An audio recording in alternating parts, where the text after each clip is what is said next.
everyone, it's Laura. And Maddie. And you are listening to Beyond the Barricade. And today... we talked to Collin of Grayscale. Yes, we did. Which was so fun. So much fun. We had a great time, a great conversation. Again, we brought up things that Maddie had no idea what the fuck they were. Yeah, I felt like a third wheel in this conversation because they are both from the East Coast. He's from Pennsylvania. Is he Pennsylvania? Philly? South of Philly. And Laura is obviously from New Jersey. And they just had so many things to talk about while my Dallas, Texas self sat there and smiled. Listen, you were able to get in on some of it. Correct. I know things now. Yes. Because I've been to New Jersey. I have seen the sights. You've been actually to New Jersey. I did know what you were talking about most of the time. Yes. I didn't have a lot to contribute, but I understood. Yes. I understood. Geographically, you knew the points. Correct. Yes. I could visualize. Exactly. Yeah. It was great. If you haven't listened to the episode previous to this, we did release an episode where we actually were in the Northeast. Mm-hmm. So Maddie kind of got the whole East Coast feelings and the vibe, and she took everything. Yes. Now I know Asbury Park. I know the Stone Pony. We talked about that. In this episode, yes. Mm-hmm. For sure. So see, I know. You're officially kind of one of us. Yeah. Yeah. You can hang. Honorary East Coaster. Yes. Great. I'll take it. You're not... I love a black and white cookie. That makes me East Coast, right? There you go. You're not from East Coast, but you're supportive. Yeah. I support it. There you go. That means so much. Yeah. Yes. That's all we need. But anyway. So we talked to Collin. Yes, we talked to Collin today from Grayscale. You're about to get into his episode. It's a good one, guys. By the time that this episode comes out, they'll release a couple their of fourth songs. Single. Because they have 3 out. As of this recording, they have 3 out, but they have a 4th coming out toward the end of September. An album, hopefully, shall have been released. Announced. You'll have the date for the album, which is very exciting. Yes. And we got to talk to him all about so many things, but obviously we talked a lot about the new album coming up. The new album, Heart. I feel like we can say this episode will be out in October. Yeah, we got the inside scoop, y'all. We knew before you did. Yep, we did. But the Heart. Mm-hmm. Yeah. That we're so excited about. Yeah, we really got to know him a lot about the ins and outs of the building of this album and what it means to them and kind of the construction of it. So it's a really good episode. It's a really long episode. We really appreciate everything he had to say because we could have honestly kept talking to him forever. Oh, yeah, forever. Well, I looked down and it had been like 45 minutes. I was like, we need to let him get back to his life. Yeah, but he was like, no, I love talking about this. So it was good. He was so great to talk to. Had so many great things to say. So many good conversation points we talked about. Yeah. I will say there's a lot of little moments in this where he kind of went on, not a tangent, but he would go really deep into like the meanings behind stuff, which I appreciated. I love. Because I feel like we try to get those moments out of people. And he took it and ran, which is good. Yeah. So it's a good one. And it allows for more like of a conversation as opposed to us just asking questions and getting answers and that being it. Like it's a great interview, guys. It really is. If I do say so myself. Yes, if we are biased, which we always are. We always are. But it's a really good episode. And we're very excited for you to dive in and get a little bit of a little insight of Collin and Grayscale's new album. Yeah. So without further ado, here's Collin. Hey guys, I'm Maddie. And I'm Laura. And today we are going Beyond the Barricade with Collin from Grayscale. Hello. How are we doing? Thanks for having me. Thank you for joining us today. Yeah. Yeah, happy to be here. So what's going on? So we obviously have so much that we want to talk to you about. We know there's a lot happening in the Grayscale world, but before we dive into all of that, we kind of wanted to take it back a little bit to before Grayscale, before you were an artist. And we're just kind of wondering what artists you personally grew up listening to and what, if there are specific artists that you think had like an impact on you growing up, you developing as a person, as an artist. Kind of take us back to when you were just a fan and who you were listening to.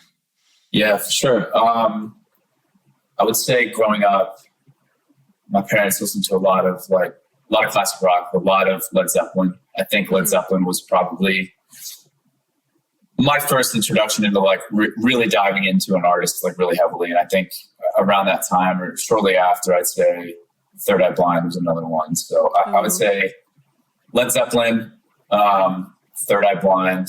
I think a lot of like that 90s I was born in the 90s, and like my parents are like fairly young, so we kind of listen to the same music even when I was like a baby, like which is cool. But like I remember growing up in the night, like listening to a lot of like Everclear, Third Eye,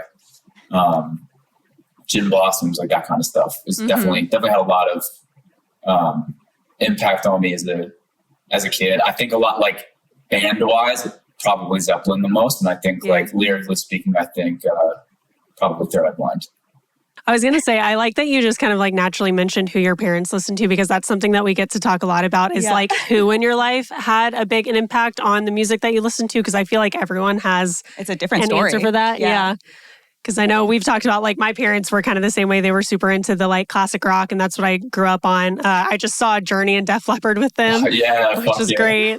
And then I know L'Oreal's brother was the one that had a big impact on her. It was like my brother in like Linkin Park. Yeah, so it's completely different.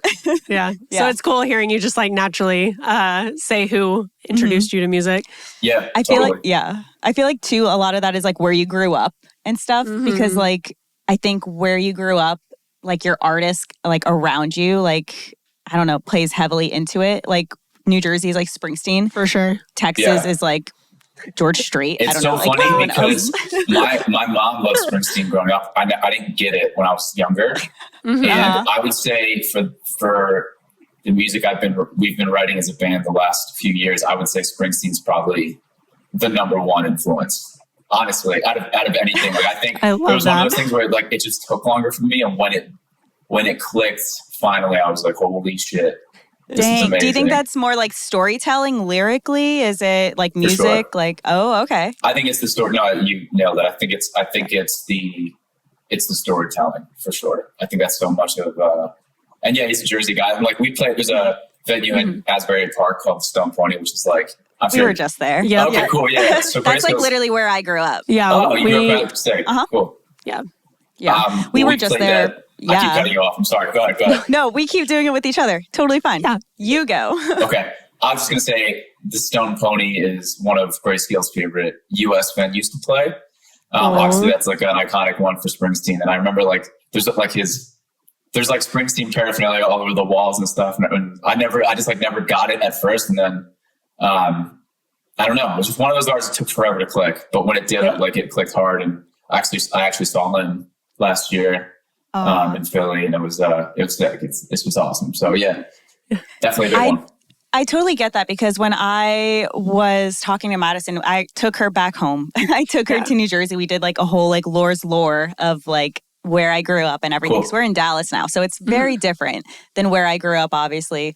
And I couldn't put it into words. I was like, New Jersey, there's just kind of this like weird feeling, and the music has so heavily influenced in everything around it. And I was like, you're going to see Asbury Park. You're going to get it. We went there for a festival and to do some interviews, and I was like, you're going to understand it. And it was literally at the Stone Pony. And I was like, at the end of everything, I was like, so do you get it? Do you understand? It was disappointing. We were there for Sad Summer, the New Jersey date, but that was the date that got canceled because of lightning.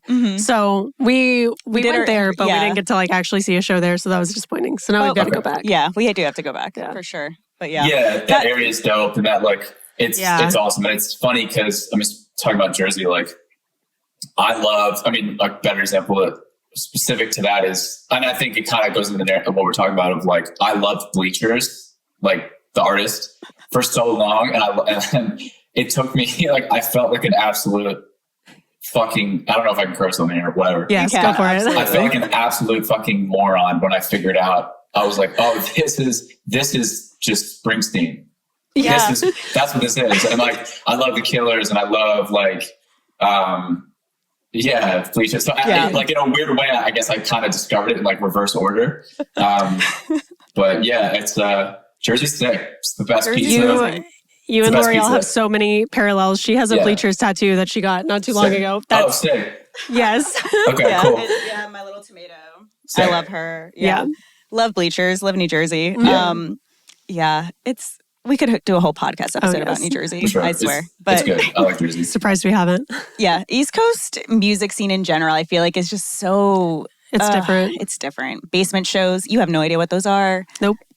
Grew up in Dallas. We don't have basements. You don't have basement shows? Oh, yeah. No you don't. basements here. No basements. tornadoes. You don't have basements. Yeah. Dude. We don't really have tornadoes, but we have basements though. We have hurricanes. We get flooded. We just live life on the edge and just risk it all. You know? I remember like there's early Grayscale shows where in West Philly there's this university called Drexel University, and that's actually I fucking played lacrosse at Drexel University at a competition.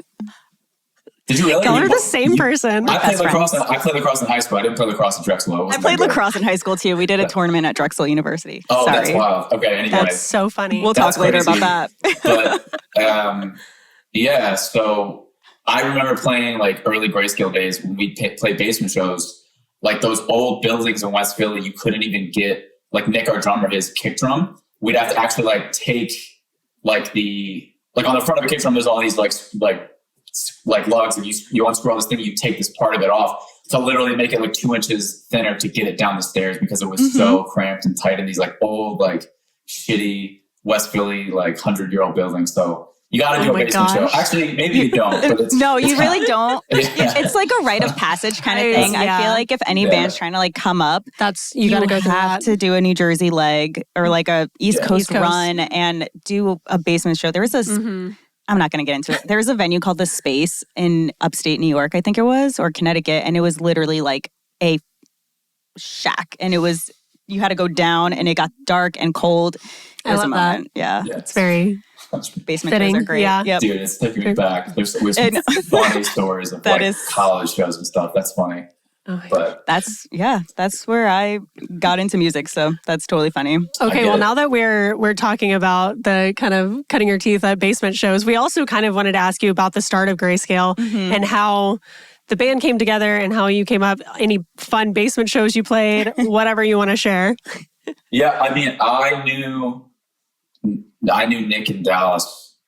We all kind of grew up like in and around Philly, and I met them very early, like late middle school, early high school. None of us went to the same high school. We all were like, in like high schools in the same area. And I think we just met through like going to shows or like, I don't actually remember exactly.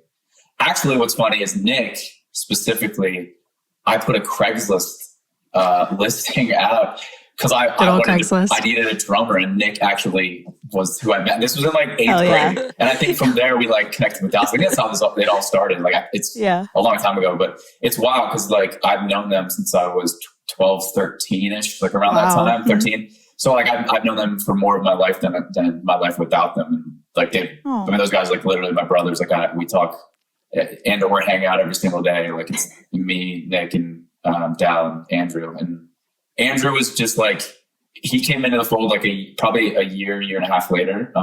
That's how kind of it all started, was just like going to shows and looking for people to play music with when we were like kids, and we've been best friends since. And it's like so much has changed, but at the same time, it's like nothing is. We're the same guys. So the shows that you guys were going to all around like that age, do you think that they had like an influence in what Grayscale kind of sounded like early on? Because I will say Grayscale has sort of changed in a way as far as like growing. Every album I feel like sounds slightly different, which I love. I think it's great. But do you think those early bands that you guys were going to go see definitely like influenced what you guys started out sounding like?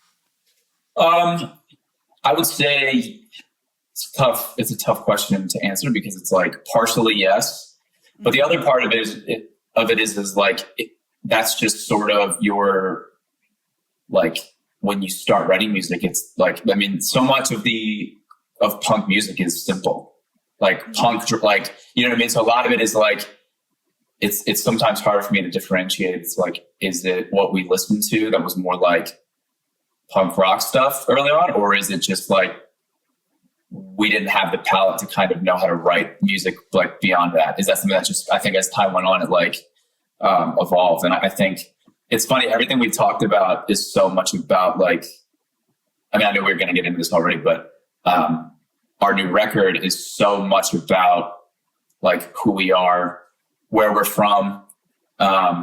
It's so much about like growing up in the Northeast together, everything we've kind of been through, like individual and group, like struggles and things we've overcome, and a lot of those influences being like Springsteen and other artists like from our area. Like I think so much of this record is all of that kind of tied into one. It's all of like, it's everything we've talked about so far in the interview of like growing up together, I love it. basement shows, like our influences, our sound growing into like, we did, you know, Adornment, Nella Vida, Umbra, and then there was this, we had so much time together.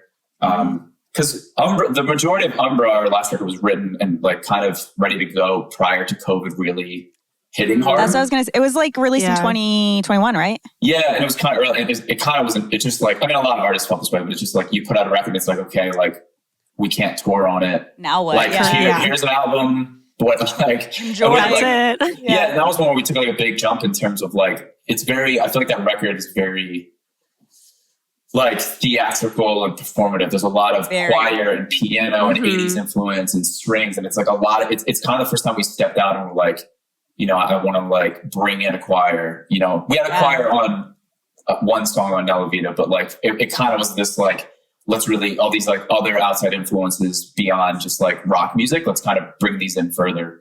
And I think where I was going with that was like, we had a lot of time together. It was like, okay, we kind of wrapped up Umbra and put it out in COVID, and COVID continued for a long time. And even after COVID ended, lockdown ended, I feel like touring, like shows weren't really the same for a while. It took a while because it still was like, you know, like... They like slowly came back and people were cautious about it. Yeah, and then they went away again because of some variant, and then they came back again. And it just was like, okay, and we just had we spent a lot of that time like together.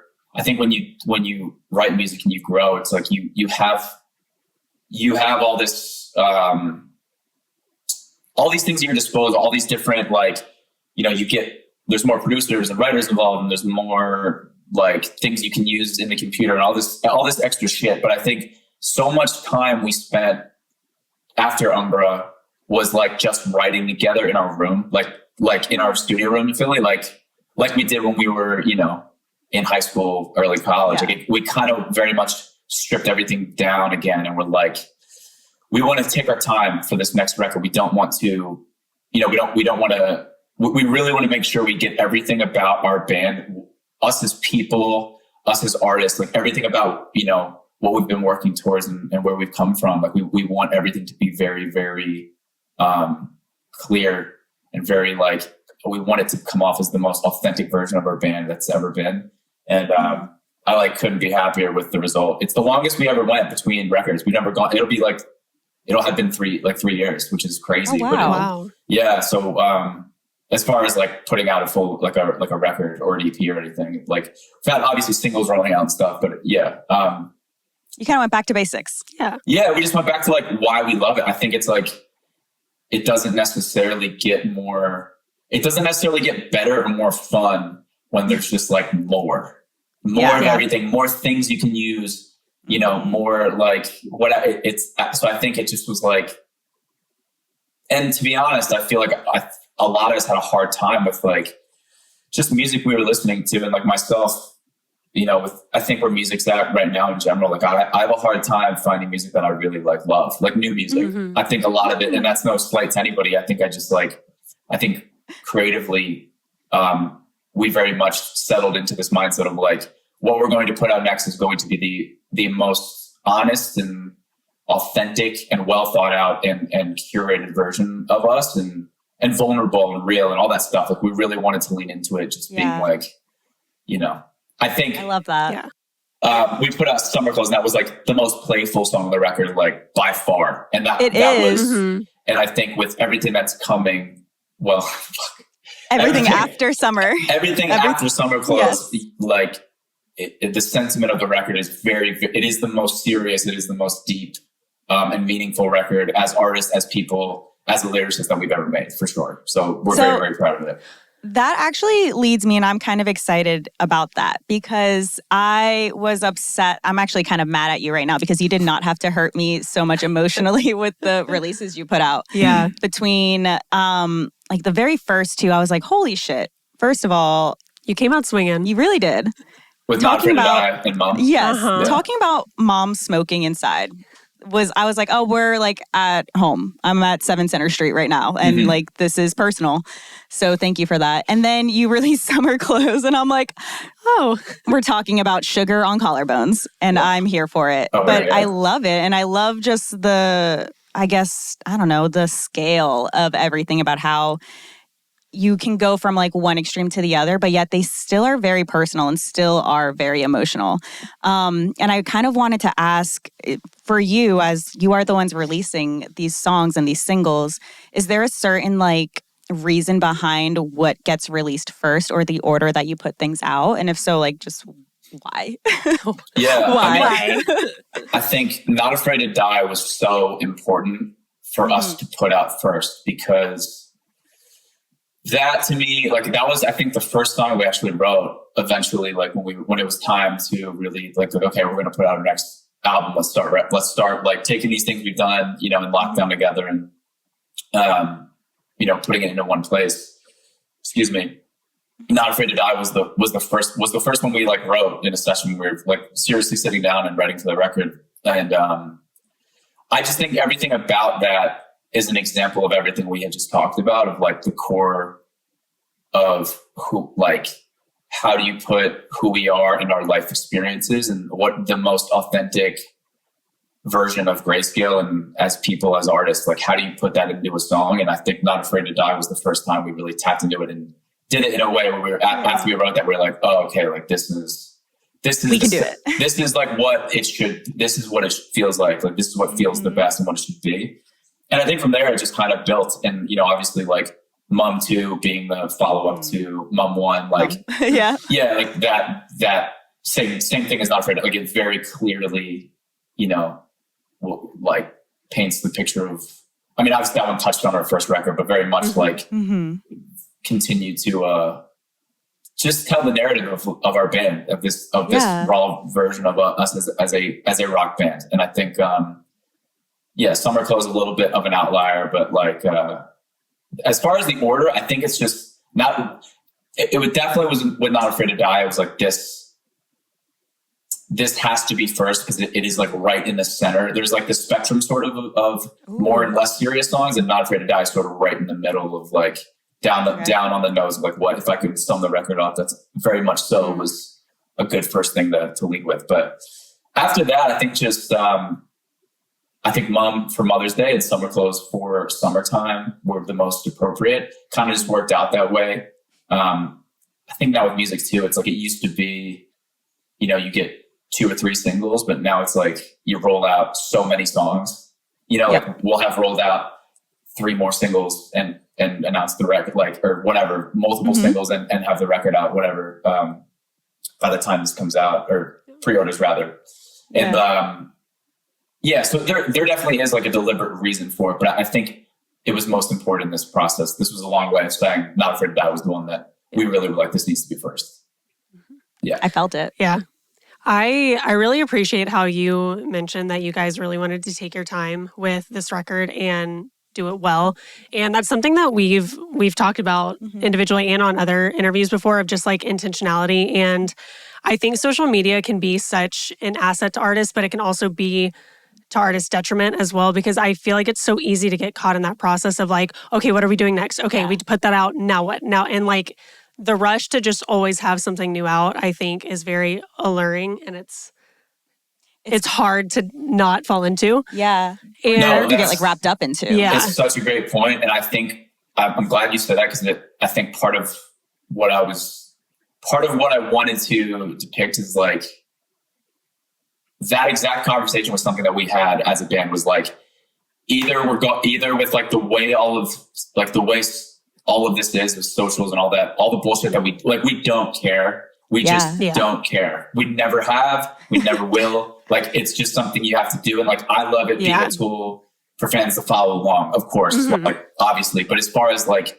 to your point, I think at some point, in my opinion, as an artist, you kind of have to make a decision. Like, are you going to, there comes a time, I felt there was a time for us where it was like, either we're going to stay on schedule and putting a record every year and a half, 2 years out, or we're just going to throw it the fuck out and just be like, we will put this out when it's ready. And it doesn't matter how long it takes. And it doesn't matter if like keeping people like whatever. It doesn't matter if you're feeding into whatever People's drop platform. off. Yeah. It doesn't fucking matter. And I think we just made the very deliberate decision of like, we'll never, ever, ever under any circumstance, even with this boom of like short form content and shit, like we're never going to put that first. It's always going to be the art, the music. That's the reason we make it.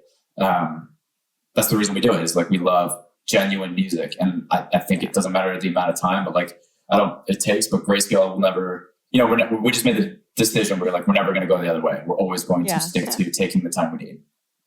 I appreciate that so much. And I feel like people can tell when things are rushed and just meant to be something to put out, to have something to put out versus like taking your time with it. And you've mentioned a lot about the writing process of this album, but especially on the point of like wanting to slow down and take your time and be really intentional with it. Is there like, can you elaborate a little bit on how you guys did that? Like, were you not really paying attention to schedules and just letting things happen how they happen? Or kind of what was the writing process like as far as taking your time with this record? Yeah, for sure. I think a big thing was Not Afraid to Die as an example. We didn't record it. You know, normally you go into a studio and it's like, okay, you track one thing first. You track the rhythm guitar, you track the drums one thing at a time. But we went in and we've always done it. You go and you pre-pro, you all play the rhythm, you set up a million microphones, you play everything live. And then it's like, okay, this is a good skeleton. Okay. Let's go into the booth and let's track these guitars perfectly, just the guitars, like a bunch of takes, whatever. But going back to this whole entire thing of like, what is, you know, stripping it down to the studs and like, what do we love about our band? What do we love about the way we make music? What do we love about each other? What do we love about who we are and how we grew up and all this shit that we've been through? It's like, we recorded Not Afraid to Die as a band in the room at the same time. Like it was done, like the records were done back in the day. You know what I mean? Yeah, that's cool. So it is like sloppier, like as far as snapping things perfectly to a computer, like it is much sloppier and like imperfect, which I think was really important for us to do, because it's exactly like what we were getting at, exactly what we wanted. It's like, how could we possibly achieve that if the process, you know, kind of continue with like, oh, we have, you know, because again, you start off, you play basements to nobody over and over and over again, and then eventually it's like, you sign to a label, you put out a record and you tour, and then you do the next one and you have a bigger budget and you can do this. You have more people and more writers and more technology and plugins and all this shit to like, you know, I think this is a long rooted way of saying, I think the writing process changed in that we did everything way more as a band simultaneously in the room. Like when we were 13 years old and didn't have any money or any resources to do anything otherwise, and no acumen to use computers or anything. It was just us playing with amps, like, and blowing our ears out in the basement. That kind of amazing. So I think it's starting there, and it's also not using, like when you open, I think we did a lot of things, especially like guitars and like synthesizers, like choices that we made for sounds. Yeah. We didn't go into databases of thousands of like tools that you can pick from and presets or whatever. Like we chose one or two like actual analog synthesizers, and we had a handful of settings. We had a handful of, you know, guitar settings and pedals that we use. Like we didn't go in and just click through a bunch of sounds and, you know, pick one. It was like, let's just pick two sounds of synths and, you know, a handful of guitar sounds and like, obviously everything as you go, you curate a little more per each track, but it was, I think we used less tools and used them better versus just using thousands of tools from all over the place and pulling. I think it was like the sound of this needs to feel like a band more than it ever has. And I think an important way of doing that is like doing it like bands did it, where they had a bunch of, you know, equipment available, but they weren't clicking through a million plugins, whatever. Exactly. You know, and I'm not like really versed in all the gear and that shit. Like I'm the last one in the band that is like as familiar with that. Dallas and Andrew are really good at that kind of stuff, but back in the day was like whatever guitars they had in the studio. That's like what you like. That's what you worked with. Yeah. And it's like and so it's like, let's focus on the way it's played. Let's focus on the way that you're playing it and the part. way more before it's like, oh, just, that's the part, get it and we'll click it and perfect it in the computer and but let's pick this sound. You know what I mean? It just was like, I think the whole process was like, let's record this, let's write this, let's do so much of this as if we don't have anything. Like we don't have any technology at all. You know what I mean? And that's sort of, and don't get me wrong, it's not like a raw record. Like it's a lot of the sounds and choices are much more organic from a production standpoint. Played a lot more like analog and played and piano and like all that stuff, like live in the room with a lot of like things mic'd up. I'm getting into more like intricate nerdy shit here, but like, you love it. It's great. Yeah. I just think we were very deliberate with the choices of sounds we made, what we prioritized in terms of performance and, limiting the amount of choices we had. I think that sums up this question that I took far too long to answer.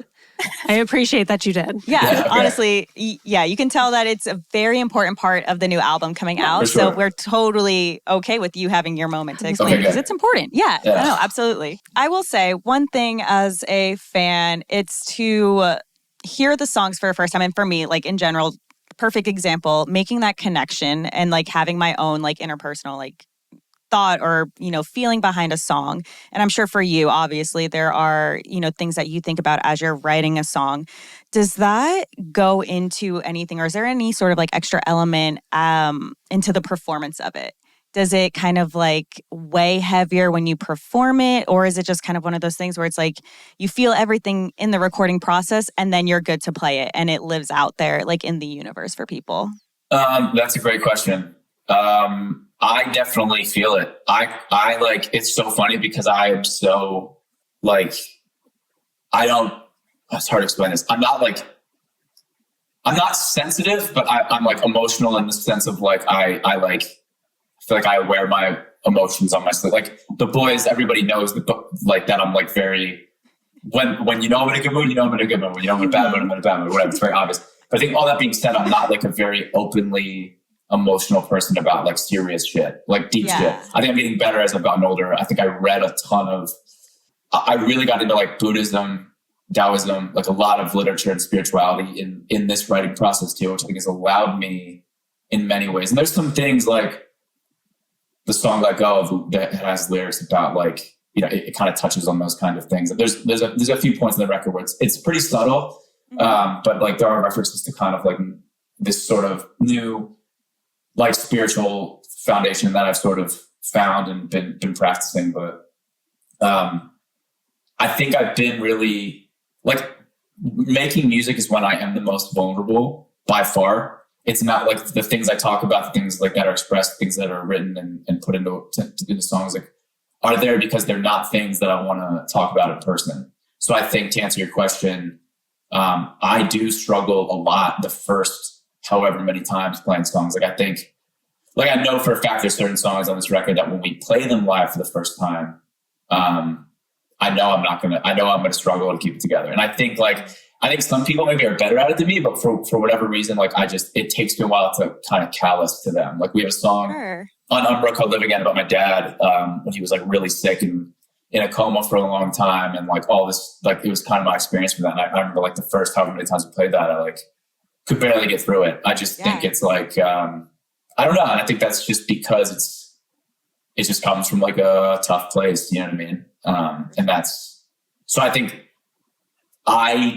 my point of a lot of that was I don't show a lot of emotion with serious things, except when I'm recording and performing at like the first however many times until it sort of calluses over. I'm definitely like most likely to cry while we're playing. For sure. No, like, I get that. Yeah, like Dallas and Nick. I mean, really, all of them are very, very like emotionless. Like they're very just like Dallas is like you couldn't.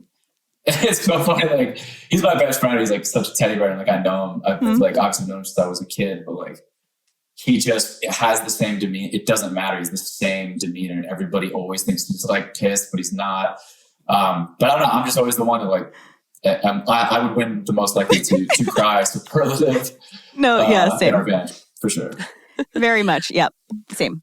I love that you touched on that like songwriting is how you kind of express emotions that you don't necessarily want to talk about or feel like you need to talk about with other people. And I think that's what makes music so important to the human experience. And that, I think it goes both ways, because on my side of the aisle, just being a fan, I feel like music does the same thing, where there are so many songs that I can point to where I was like, this is exactly how I feel, and I don't know how to tell other people, and I don't like want to talk about it, but knowing that someone else vocalized it kind of is enough. And it's so helpful in just dealing with hard emotions. Yeah, totally.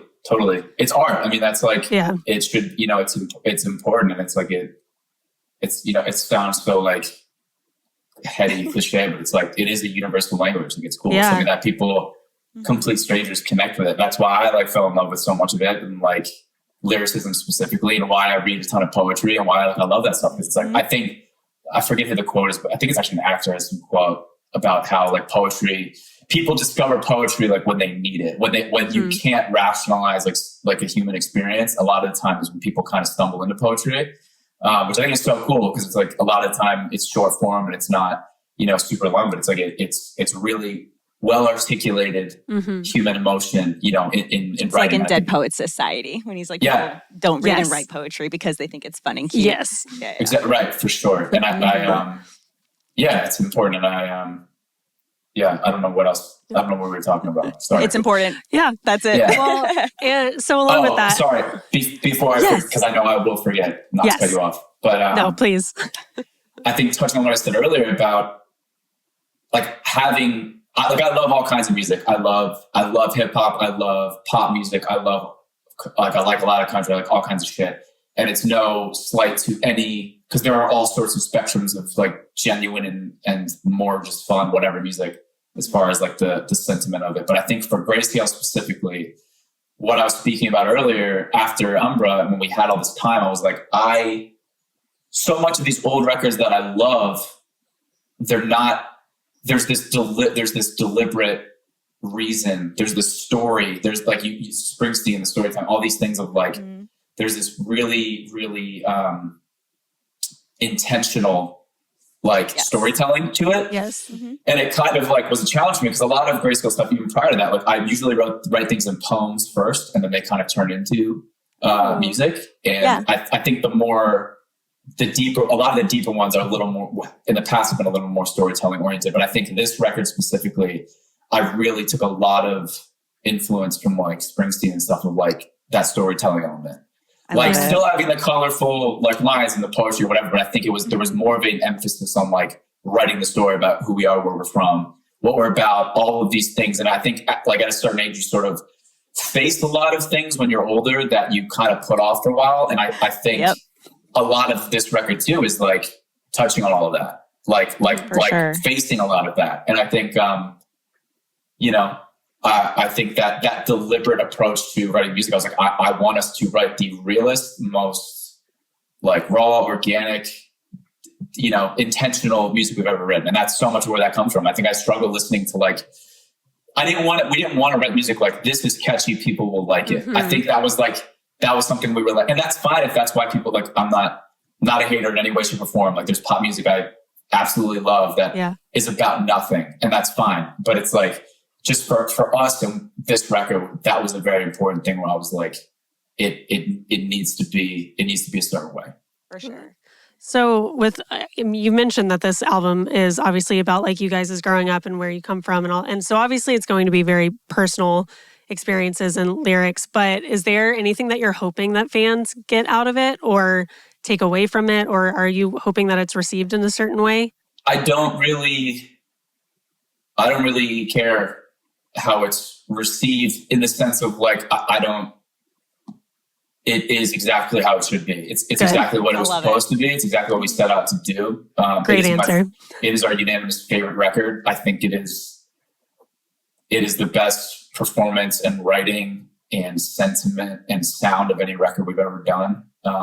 It's the most time we ever took on a record, the most we ever thought about a record, all of that. I think when I say I don't care, I mean from an artist's perspective, I don't care, like, it doesn't change the fact that you love what you made. Yeah, like it doesn't, if one, it always goes that way too, where it's the one that you like the least gets the most playlisting as an artist, like whatever like industry bullshit. But I think it's like, for the same reason people love Not Afraid to Die, who are from the Northeast and from places in the world.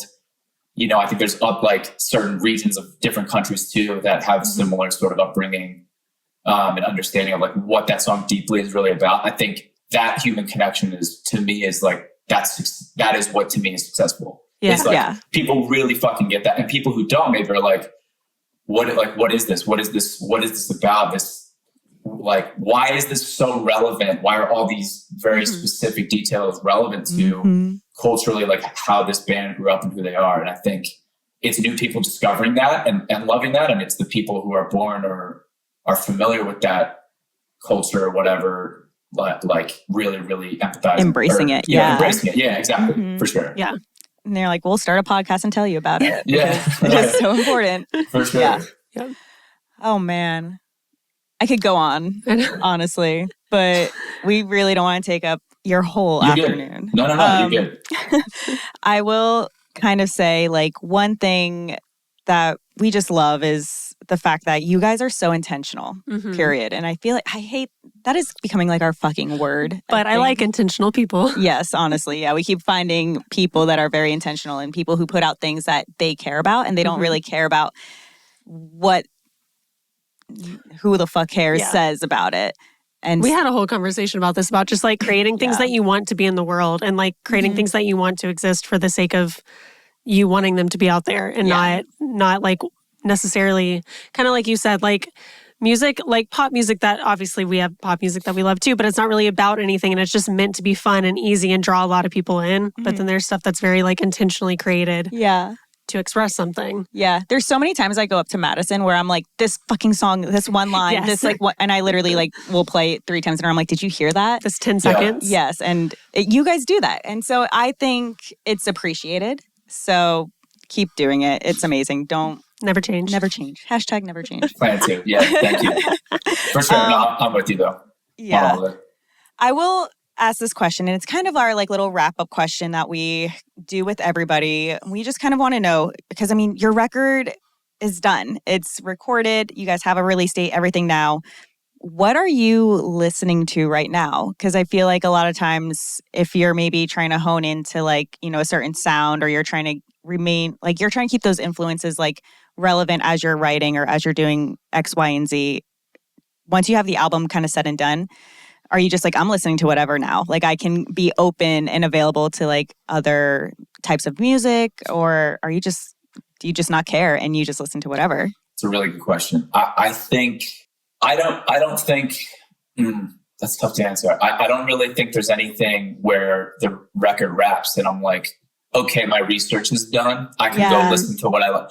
That's a great question though, because it is like, I think maybe some artists are more based what they're writing off of what they're listening to more than we. Like I wouldn't say that I went out and was like, you know, I'm going to go research Springsteen and then write about it. Like I don't think I looked at it that. I think it just kind of naturally was something that unfolded, started in my like mid-20s and had continued. So I guess my answer would be like no, and what would be my short answer. I think it's just like I keep going back to artists I love, which is, you know, it's a lot of classic rock bands. It's a lot of 90s bands. It's a lot of, I think in the last records I can really think of, like newer records that have come out that really impacted me. Some artists, I've always loved Kendrick Lamar, that Mr. Morale and the Big Steppers. Like I loved that record so much. I loved, Sam Fender, 17 Going Under. I love Noah Khan's record, 16. Yes. Okay, I'll kind of narrow the question a little bit.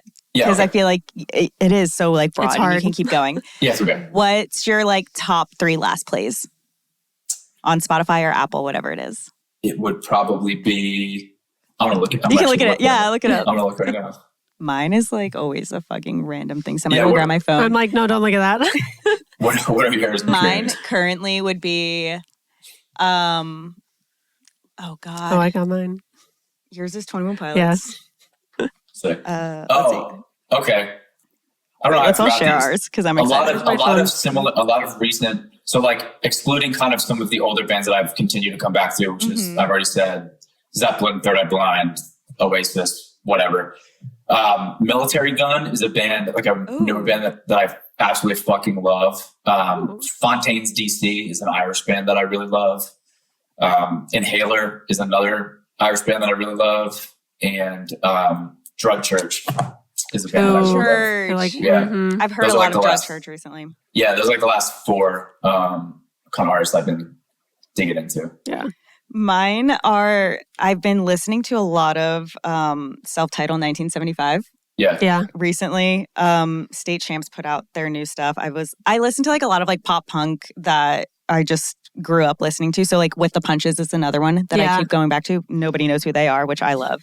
And then like Bleachers, but also like Mr. Orzo or whoever it is. Oh, that your brother John? Yeah, it's like techno house music. And then Bike Routes. I don't think I've listened. They're Jersey? Yep. Yeah, I've heard He's of like Jersey things. Super small, like kind of like indie. Okay. Just him. I love him. Yeah, Just send it to me. He's really good. Who are yours? My favorite band forever and always will be 21 Pilots, and we're seeing them next week. So I like hyper fixate on who I've like recently seen or who I'm about to see whenever I'm listening. So I've been listening to a lot of 21 Pilots self-titled, which is their old stuff. Yeah. To refresh. They put out the new single, the first one, Overcompensate. Yeah, that one. I was like, this is cool. This is really cool. I think it's such an intro track. It's so I've always good. really liked that band. I don't know them like in and out the way I know other bands, but anything I've heard of them, I'm like, this is like, it's cool. They just do they're a good example of a band. Like they just do their own thing. Yeah. They just have a unique sound. It's like, I'm going to fucking I'm going to have these crazy sick pop songs. And I'm also going to have these songs with these like badass, like drum grooves and these like heavy bass guitar. And I'm going to rap when I want. I'm just going to do whatever the fuck I want. And they're just so like, they're very like unique. They're very cool. Yeah. One of my favorite music interviews ever. I swear we'll let you go soon. One of my favorite interviews was with lead singer Tyler Joseph, and I think it was a Zane Lowe interview. But he was talking about the early days and how like, because they kind of emerged onto the scene, and then all of a sudden, I think they did one tour where they were opening for Fall Out Boy and Panic at the Disco, and then they've headlined ever since. Like they like had such a path. But he was talking about how in the early days, they just like, they made a very intentional decision to not pay attention to what anyone else was doing. And they grew up in Ohio. So he was like, we didn't know what all the other local Ohio bands were doing. Like we put on blinders and just did our thing. And then all of a sudden we popped up and looked around and we were 3 miles ahead of everyone else because we weren't paying attention to what they were doing. 100%. And I think that's so important. It's so important for artists. And I think that was that exact thing of like, you can look at what's on the radio. You can look at and then like the way social media ties into that. It's like, if you want to grow socials, the best thing you can do is cover top 40 songs like this in front of a camera with a guitar. Like that's what, so like the algorithm that's the formula. Loves. Like that's the formula. And it's like, that's cool. If that's what you want to do. It's just like, for us, to your point, it's like, I think I've seen Homeboy from 975, Maddie from 975, talk about it too, about like being the best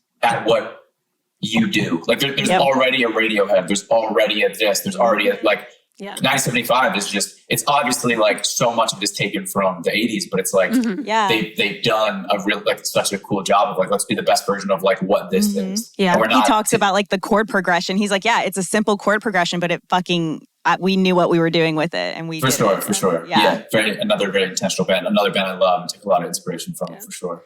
Yeah, and I think trying to like replicate or create a different version of something else is only sustainable for so long. Like as opposed to when you're creating your own thing and you make your own unique sound that people resonate with and recognize and listen. Like that's where you're going to have a long career and people that will follow you for you. For sure. Totally. Which I think people are following Grayscale for Grayscale. Yeah, for sure. Yeah, we're very, very lucky. Our fans are very intense. They're good people. They're very intense people. We're fortunate, for sure. Well, we're very excited, and we thank you so much. We can't wait to hear the new album, for you guys to tour with it, and hopefully we'll see you out on the road. Yeah, we'll see you guys. Thank you so much for having me, for real. Thank you. Yeah. So what do you guys think? Yes! I love it. That's staying in. That's how we are doing the outro of this. That's the only way that we can start an outro because... What did you guys think of this episode? What else do we say? What'd you because think? I want to know what you guys thought of the episode, we but care. also I'm very sensitive.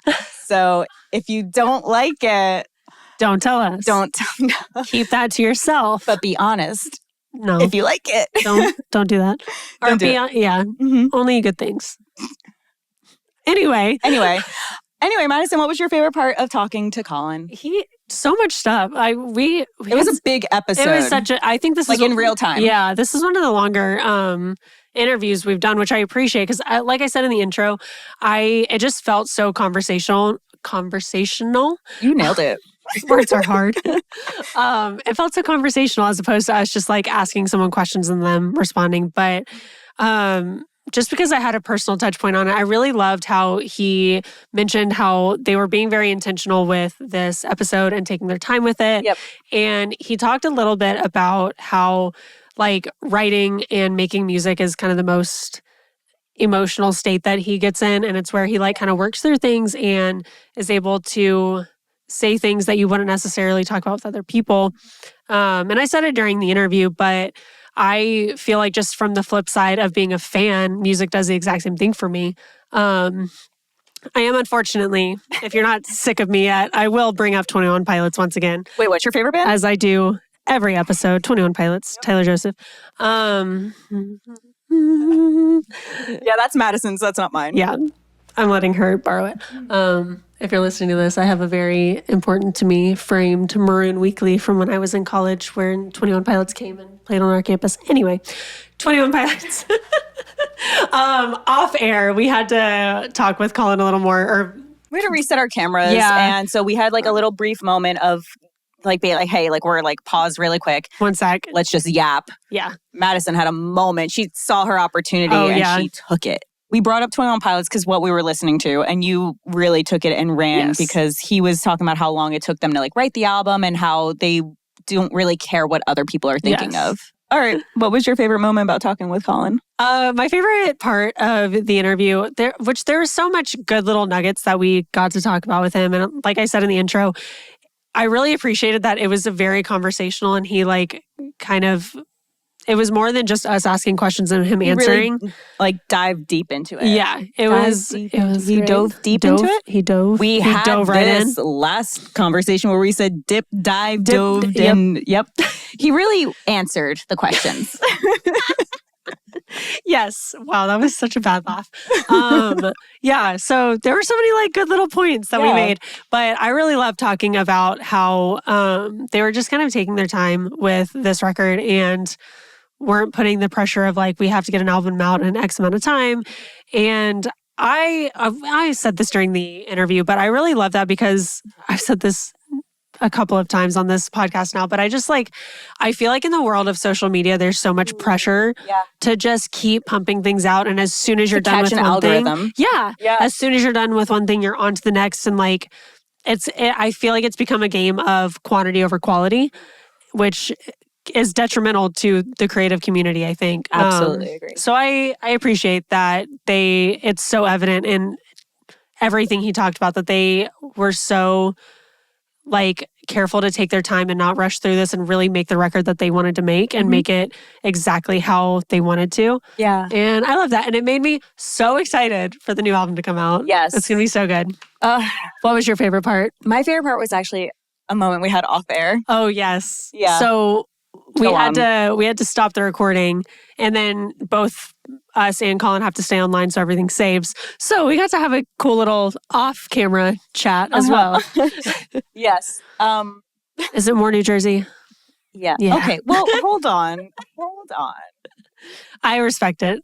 I enjoyed the camaraderie that I was not part of, but that's okay. You understand now. I do. Yes. I appreciate it. So I've noticed just as a fan of Grayscale, there are certain things that you kind of pick up on as a fan, whether it be like lyrics or locations or things that are just mentioned. And I have noticed one in particular. Oh, yeah. And it's Asbury. Asbury Park is a very important part of my lore, a part of being from New Jersey, and it's a big like cultural significance. And so while Maddie was up working / starting all the cameras, making sure everything was recording properly, I go to Collin. I'm like, hey, this is I have a question. I have a question. This is like off air. We don't have to pull anything from this like little clip, but you mentioned Asbury so much in different albums, different songs, just little nuggets that little lyrics. Nobody listening like casually would pick up on really.